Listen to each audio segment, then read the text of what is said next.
Hi, Marty. Hey, Mark, how you doing, man? Good. How about yourself? Yeah, not too bad. This is Dublin, Ireland, radio station in Dublin, Ireland, and obviously I'm going to give you an awful lot of grief about you and your band not playing here, but we'll get to that in a few minutes. How are things? Oh, by the way, you know what I just noticed here? You and I were born 9 days apart. Nice. Yeah. So the big 4-0 is coming next year. What's the plan? Oh, no plans as of yet. I just plan on it coming later than sooner. I don't want to have the 4-0 happen. Oh, come on! It's just 2 digits. It's going to be fine. Take it from me, who's going to be 9 days ahead of you. Hey, congratulations on Fortress, another cracking album. And what always amazes me is with a band like you guys who are so busy doing Alterbridge and doing everything else that you guys do, it amazes me that you seem to find the time to put together an album like this one. Oh, well, thank you.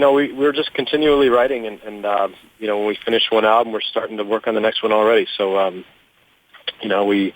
we come prepared when we get together. The album comes out September 27th, this part of the world. And, one of the first things that struck me before even hearing any of the songs were the song titles. A lot of nods to Earth's basic elements in there, like Waters Rising, Calm the Fire, Farther Than the Sun, Cry a River, stuff like that. Was that all intentional or not? No, you're the first person to bring that point up, and I guess it was, there must be something in our subconscious that wants isn't that to make strange? people more aware of their environment. But also lots of colours in the song titles, as in Bleed It Dry, again, Addicted to Pain. To me, it just says red. That says red all over it, you know what I mean? And the sun and fire, a lot of reds in there. Yeah, that's a good point. That's just how it turned out. Nothing intentional there. Oh, okay. So 4 studio albums in 9 years. How do you feel about this one? We love it. We're very proud of it. And, I think our main goal with this record was to have a high-energy record that was fun to perform live and that wasn't similar to anything we had done in the past. We wanted to, constantly evolve as musicians and keep challenging ourselves going forward. It is a fast album. It's a hard hitter, isn't it? Yeah, it's a high-energy record, and we just wanted to make sure that the fans would really dig it in a live sense. So, we pretty much put together the most high-energy record we've done to date. Do you think the Slash Miles Kennedy stuff has been helpful for Alterbridge, or do you think it's held you up in any way? No, I think everything we do on the side is helpful. It gains us new experience and new skill sets to bring back to Alterbridge. What about then when you, because you brought out a solo album last year as well, right? When you were writing stuff for your album, did you kind of go, oh, this would be a great Alterbridge song, but you know what, I'm going to keep this for myself? Or does any of that go on? I just take the best ideas I have at the moment, and a lot of the stuff that went on the solo record, I had actually played for the guys in Alterbridge, and some of it had just a little too much of a metal, speed metal vibe to it. It just didn't really fit our sound. So those are the ideas that I took and ran with, or the ideas that might not necessarily be metal, but stuff that I had played for the guys and never really made it on a record. So I wanted to make sure those ideas saw the light of day. Where does the inspiration for songs like Cry a River and Calm the Fire come from?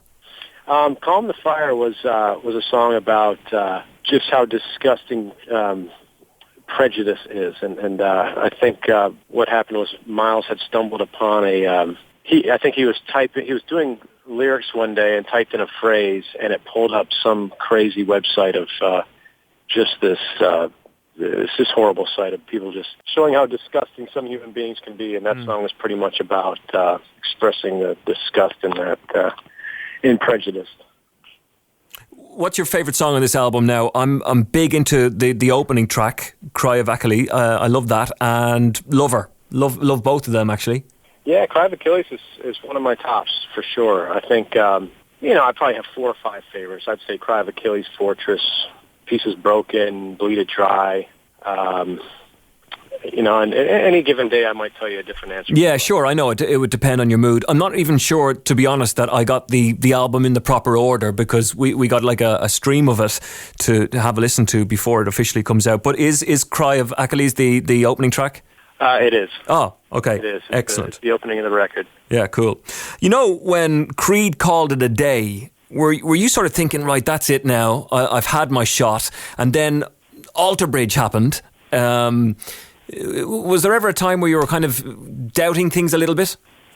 It's always been a fight. It's always been a fight to stay alive in this business. And, when Creed was coming to an end, the biggest challenge was putting Alterbridge together and putting out a solid first album and keeping the engine going and keeping the fan base engaged and we did the best we could. So it's been a long, hard fight, but I think we're at a place now where we feel very comfortable with where we are, and we have a very solid fan base that doesn't appear to be going anywhere. And hopefully, it's just bigger and better things to come for Alterbridge.